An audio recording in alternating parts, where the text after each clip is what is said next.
Okay, now we are going to discuss the topic of vertical alignment, and we will focus on special facilities for heavy vehicles on steep grades, crest vertical curve, sag vertical curve, and the side distance at undercrossing.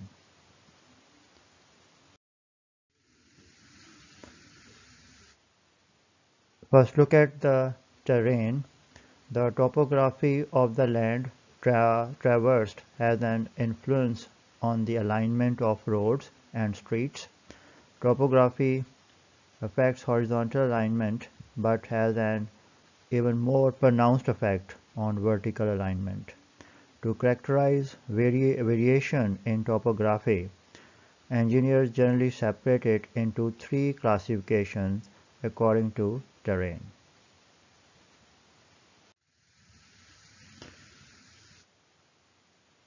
In level terrain, highway sight distances, as governed by both horizontal and vertical restrictions, are generally long or can be made to be so without construction difficulty or major expense. In rolling terrain, natural slopes consistently rise above and fall below the road or street grade, and occasional steep slopes offer some restriction to normal horizontal and vertical roadway alignment.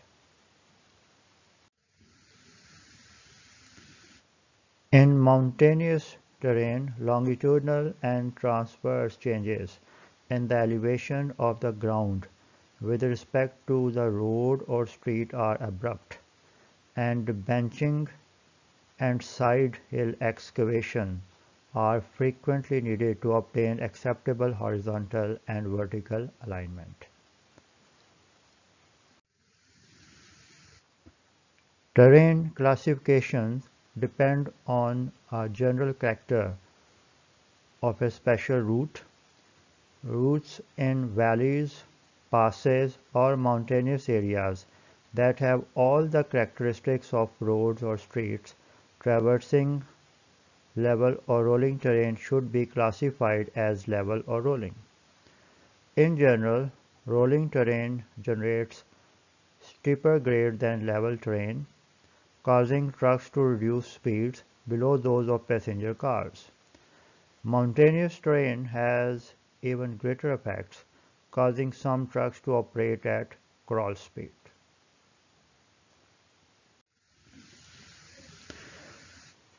Grades. Road and street alignment is influenced by the topography of the traverse land. Because the objective is to encourage uniform vehicle operation, it is necessary to provide proper grades and vertical curves.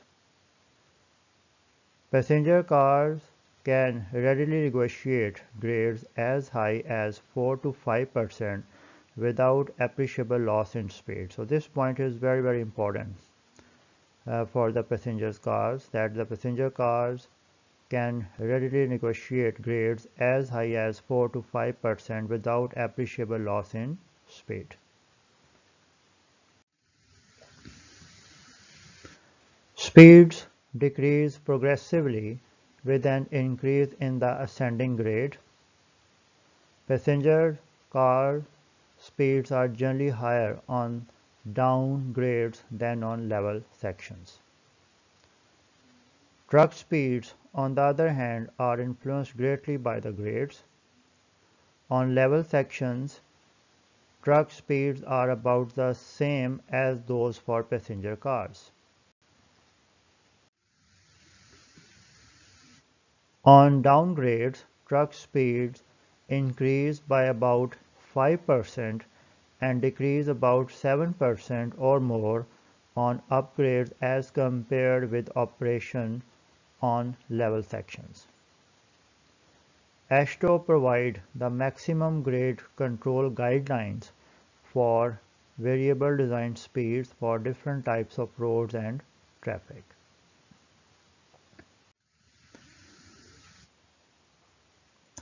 Maximum grades of about 5% are considered appropriate for a design speed of 110 km per hour.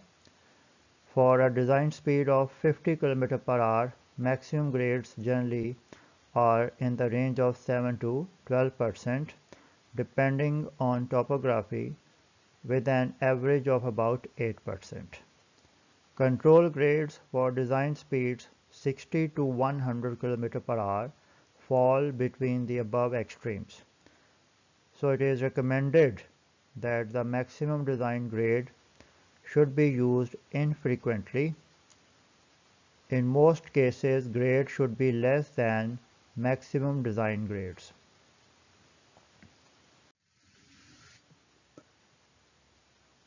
Maximum grade in itself is not a complete design control. The length of a particular grade should also be considered. The maximum length of a designated upgrade, called the critical length, is one on which a loaded truck can operate without an unreasonable reduction in speed. So this point is very important, and I will repeat that the maximum length of a designated upgrade, called the critical length, is one on which a loaded truck can operate without an unreasonable reduction in speed. So if efficient operation is to be maintained, design adjustments such as changes in location to reduce grades or provision of additional lanes should be made.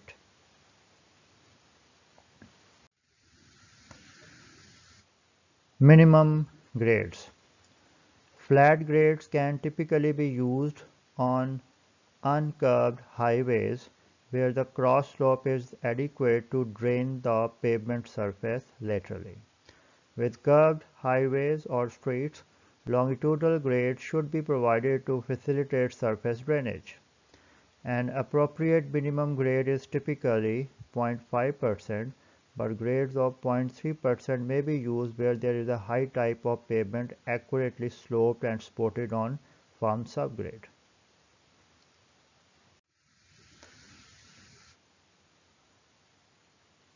It has been demonstrated that regardless of the average speed on the highway, the greater a vehicle deviates from the average speed, the greater its chances of becoming involved in an accident.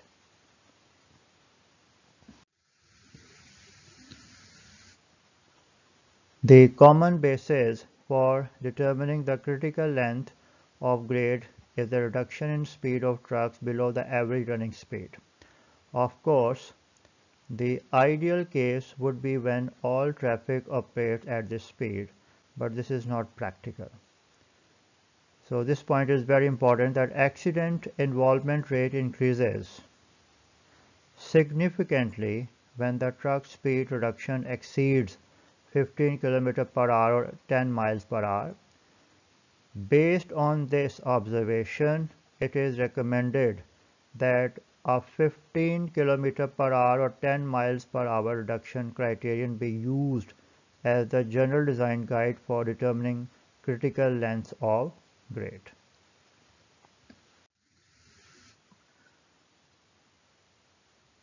When a truck approaches an upgrade, the driver often increases speed to make a climb on the upgrade at as high a speed as possible. Now look at some special facilities which are meant for heavy vehicles on steep grades. The first one, the climbing lanes. An extra lane called a climbing lane on the upgrade side of a two-lane highway is desirable where the length of the grade causes a reduction of 15 km per hour or more in the speed of loaded vehicles. Such provision is justified when the traffic volumes are heavy and the percentage of vehicles with large weight or horsepower ratio is high. So basically this is the weight per horsepower ratio. Weight per horsepower ratio. The second facility is the facility of emergency escape ramps. The provision of an emergency escape ramp on long descending grades is appropriate for slowing and stopping out of control vehicles away from the mainstream of traffic. Loss of braking ability through overheating or mechanical failure results in the driver losing control of the vehicle. Figure on the next slide illustrates the action of air, inertial, gradient and rolling resistance on a vehicle. So here look at that. The forces acting on this vehicle when it is moving on this slope like this. So here you can see the various things like F sub A, that is the air resistance, F sub I, the inertial resistance, F sub G, the gradient resistance, F sub R, the rolling resistance, and the W is the gross vehicle weight, H is the height, that is the height of the slope, and alpha is the slope angle, and length L is the horizontal distance that we are considering over here. So four basic types of emergency escape ramps are commonly used: sandpile, descending grade, horizontal grade, and ascending grade. And these are shown in figure on the next slide. Each type is suitable for a particular topographic condition. So here you can see all that four options. The sand pile we are having downgrade, and then the up, and here we are having the sand, and the second option is the descending grade throughout, but you can see that here we have provided that emergency escape ramp, and this one you can see the horizontal grade, that you can see this is a downgrade, and then we are having the horizontal grade. So this is basically the emergency escape ramp. And here look at that, this is here we are having the ascending grade for that ramp.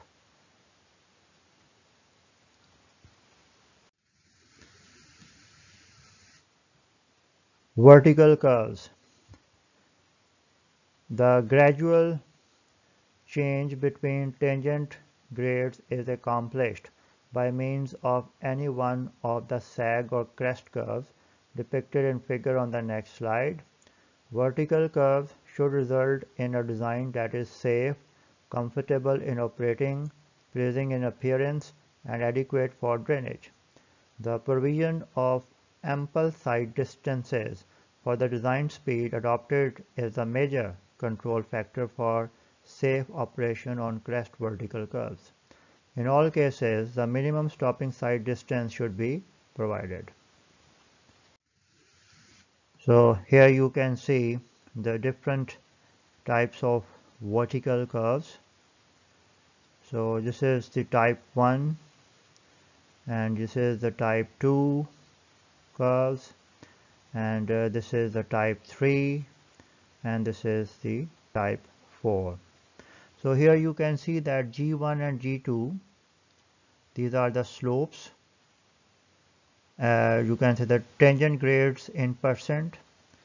A, capital A is the algebraic difference of grades, and L is the length of the vertical curve. So we are having the different arrangements like that, these are the four main types of the vertical curves.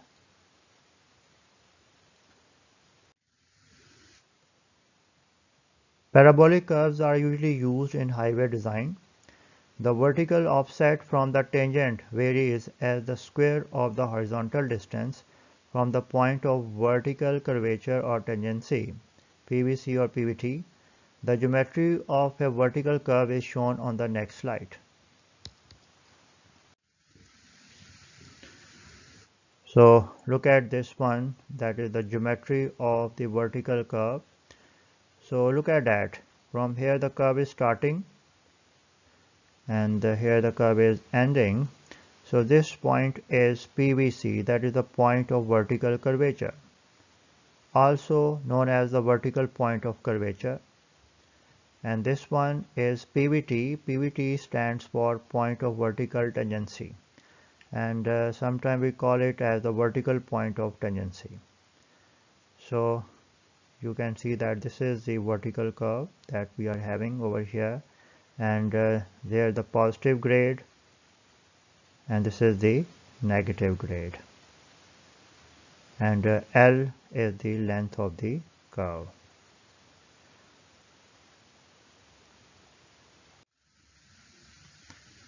Crest vertical curves. The minimum lengths of crest vertical curves are dictated by sight distance requirements, that is, the ability of the driver to see an obstacle over the crest of the curve within safe stopping distance. The sight distance criteria generally are satisfactory from the standpoint of safety, comfort, and appearance. An exception may be at decision areas such as sight distance to ramp exit goals, where long lengths are needed. In such a situation, decision sight distance may be required. The basic equation for the length of a parabolic vertical curve L are available in terms of the algebraic difference in grades A and the sight distance S. Figure on next slide illustrates two cases of a vertical curve, one in which S is greater than L and the other where S is less than L. The height of the driver's eye, h1, small h1 or capital H1, and the height of object, that can be shown through small h2 or capital H2, are the vertical offsets to the tangent line of sight.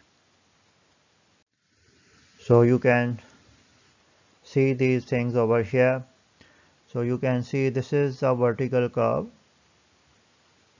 So this point is the PVC, point of vertical curvature. This is the point of vertical tangency. So you can see this one H1 and this is the H2. And here you can see that this S is the sight distance,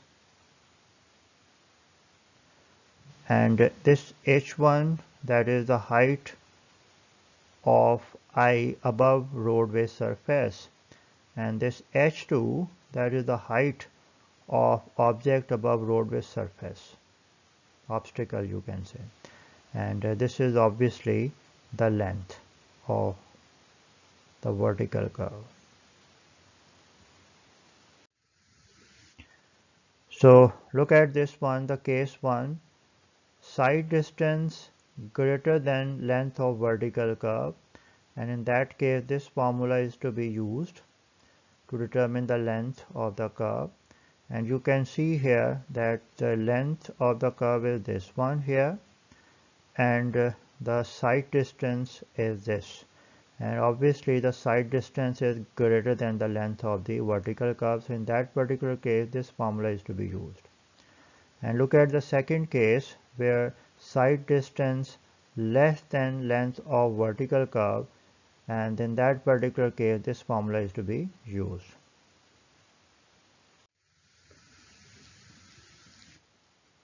So here you can see the formulas are given in metric system and the US customary units. You can see these formulas are to be used accordingly. Here S is less than L and here S is greater than L. Same is over here. And you can see that L is the length of the vertical curve, capital S is the sight distance, capital A is the algebraic difference in grades and percent, H1 and H2 are the heights of the eye above roadway surface and the height of the object respectively.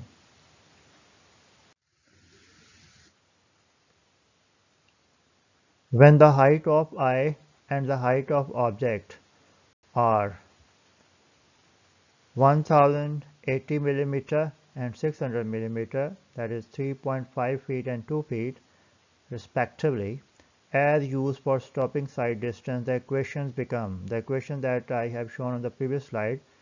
You can write those equations like that.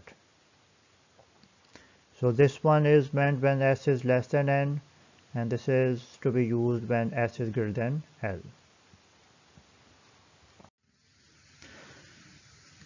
Now look at this problem, solved problem. Plus 3.9% grade intersects our minus 1.5% grade at a station 20 plus 50 and of elevation 1005 plus 00 feet. Determine the minimum length of crest vertical curve for a design speed of 50 miles per hour. Calculate the location of PVC. PVC, you know, point of vertical curvature, and the elevation of the middle point of the curve. So height of I above roadway surface, that is 3.5 feet, and height of object above roadway surface, that is H2, that is 2 feet. So if these heights are not given in the question statement, so you can assume these values yourself, taking H1 as 3.5 feet and H2 as 2 feet. Now look at the solution. You know, stopping side distance, that is equal to this, and you can see here 1.075 V square over A plus 1.47 V multiplied by T sub R. So just substitute the values of V and A and the time, reaction time. So you are getting the stopping side distance 423.7 feet, that is almost you can say 425 feet. You know, when S is less than L or equal to L, so you know this formula is to be used, and you know that is the concept that we are using over here. So using this thing, first look at that, the algebraic difference of grades 3.5 minus 1.5, so obviously this is coming equal to 5.8%, and you can see that the length of the curve that you are getting from this formula, that is 485.39 feet, and you can see that here the side distance, this one is less than L, so it means our assumption is okay. Now look at this vertical curve. This is VPC. VPC is same thing, that is PVC. So PVC, you know, that is the point of vertical curvature, or you can say it is VPC, that is the vertical point of curvature. Look at this VPT. VPT means PVT, and you know PVT stands for point of vertical tangency, and as far as VPT is concerned, that is the same thing, that is the vertical point of tangency. So look at the tangents that we have drawn over here, and you can see this is the meeting point, and this is VPI. VPI means vertical point of intersection. So vertical point of intersection is this one, and you can see that this is basically the capital A, that is the algebraic difference of grades. And you know, this is basically the absolute value of the difference in grades in percentage. And you can see that this is L by 2, and this is obviously the length of the vertical curve. So location of PVC, this one, the location of this will be location of PVI. PVI is this one, VPI, point of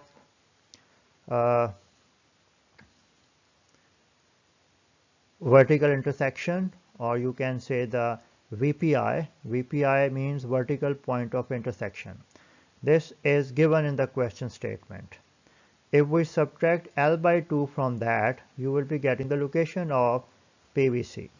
So 2050 minus L over 2, so you are getting this, and this can be written as 18 plus 7.30. So this means this is 1800 plus 7.3, so it is coming 1807.3. So this will be the location of PVC. So I will repeat that PVC stands for point of vertical curvature, and you may write PVC as VPC, this one. And VPC means vertical point of curvature. As far as VPT is concerned, VPT, this is vertical point of tangency, or you can say it is PVT, that is the point of vertical tangency. And this one, this is VPI, this is the vertical point of intersection. And if you are writing it PVI, so it means the point of vertical intersection.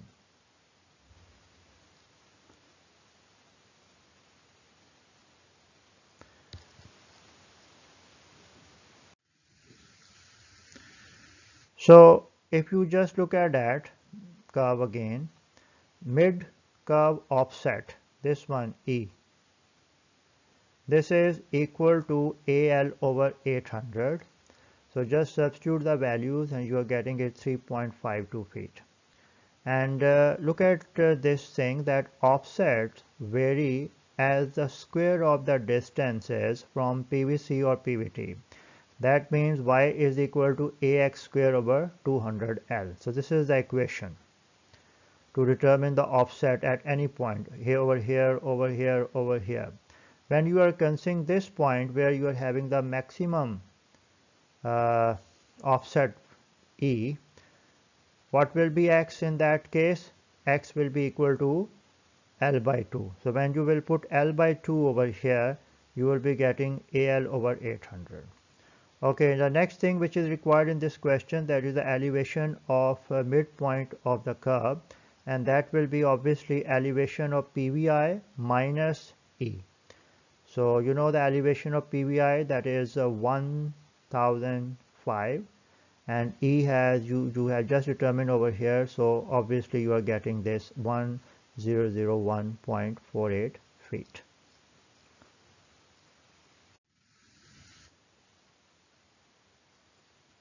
Okay, now the sag vertical curves.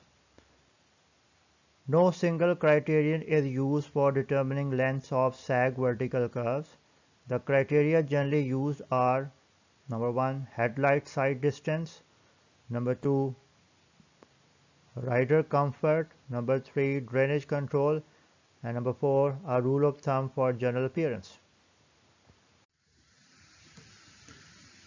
Headlight sight distance has been used directly by some agencies, and for the most part is the basis for determining the length of sag vertical curves.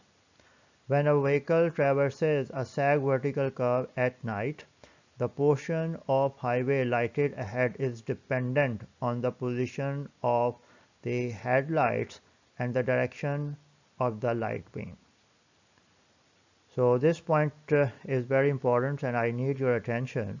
A headlight height of 600 millimeter or 2 feet and 1 degree upward divergence of the light beam from the longitudinal axis of the vehicle is commonly assumed. So here you can see this thing, 1 degree divergence. So stopping sight distance diagram for sag vertical curve, and this would be considered as the sight distance.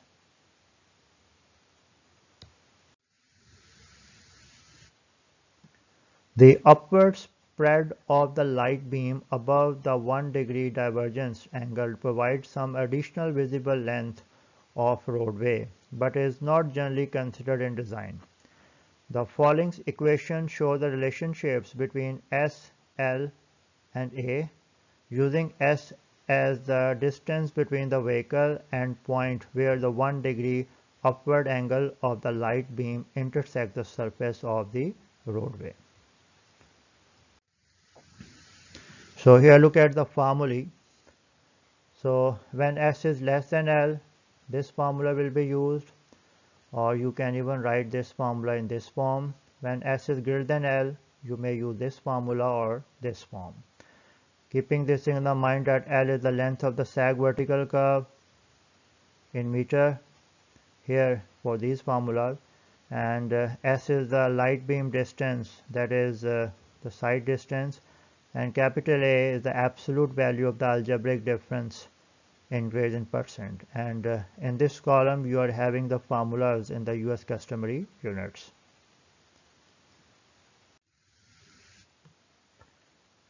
For overall safety on highways, a sag vertical curve should be long enough that the light beam distance is nearly the same as the stopping side distance. Accordingly, it is appropriate to use stopping side distances for different design speeds as the value of S in the above equations.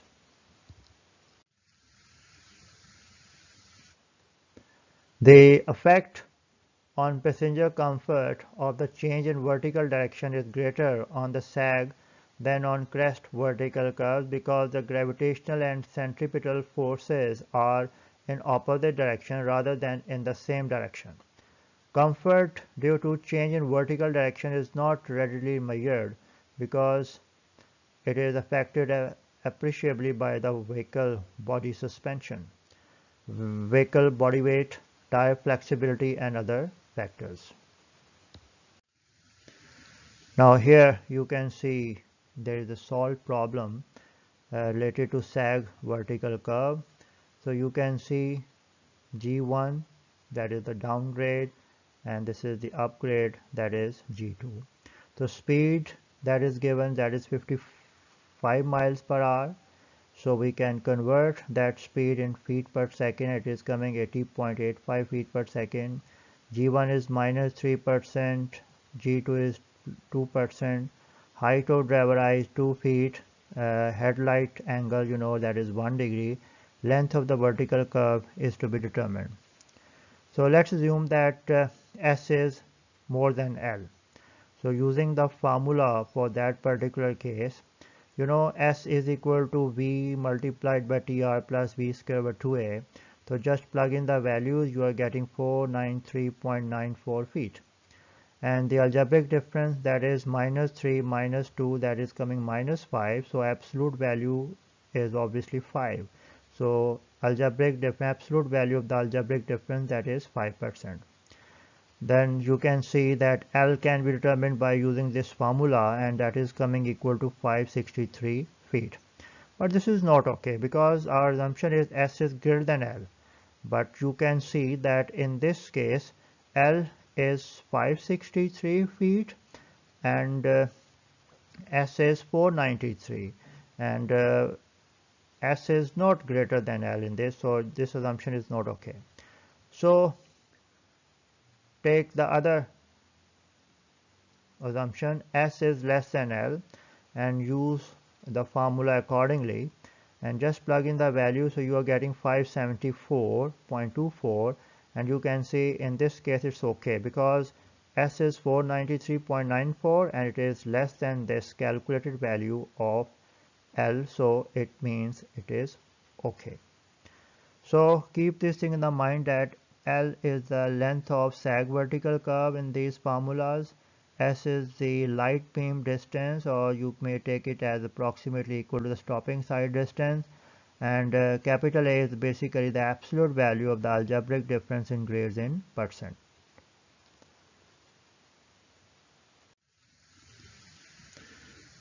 Okay, sight distance at undercrossings. When a sag vertical curve occurs at an underpass, the overhead structure may create a problem by shortening the sight distance.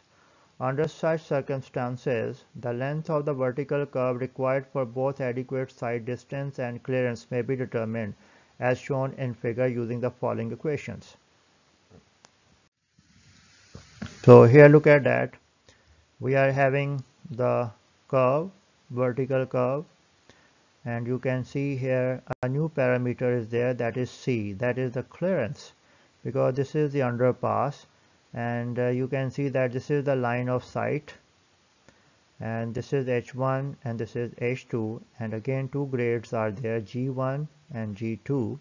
And you know VPC stands for vertical point of curvature, or you can say it is the point of vertical curvature. And this is VPT. You know the VPT means the vertical point of tangency, or you may take it as the point of vertical tangency. So these are the formulas.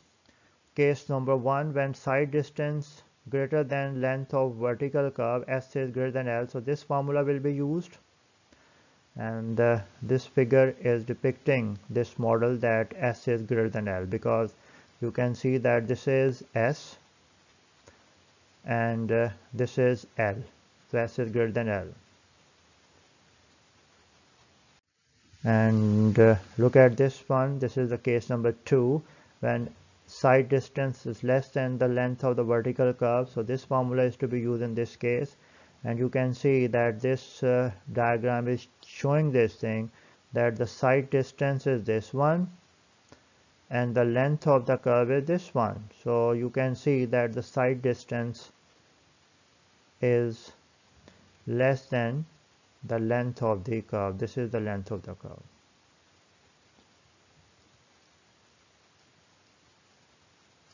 And if you just go through these things again, L is the length of the vertical curve, A is the absolute value of the algebraic difference in grades, S is the side distance, C is the vertical clearance of underpass, H1 and H2, these are the vertical height of I above roadway surface and the vertical height of object above roadway surface respectively. So looking at the formulas, case number 1, when S is greater than L, these formulas can be used. And this one is meant for the other case when S is less than L. So these formulas are to be used.